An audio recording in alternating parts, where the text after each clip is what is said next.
Barça Activa't és un projecte, té 3 línies, que és la línia esportiva, basada en la metodologia SportNet.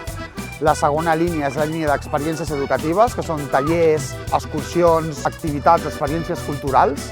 I una tercera línia, que és el projecte participatiu comunitari, que es basa una mica en que els joves facin una acció destinada a la seva comunitat.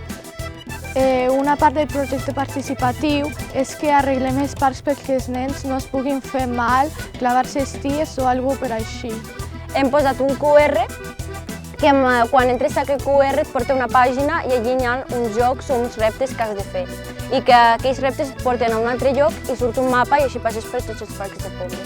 Els ensenyem d'una manera molt divertida i és un passatemps molt xulo. El principal objectiu és l'empoderament, no? Empoderar-se a ser persones actives a la seva comunitat. Que bé, aquest projecte participatiu comunitari estem construint les persones adultes del futur compromeses amb el seu municipi, amb les seves entitats, amb el teixit associatiu del municipi.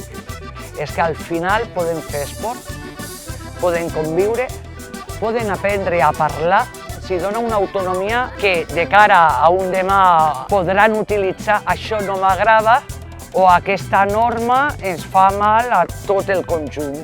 És una aposta de futur.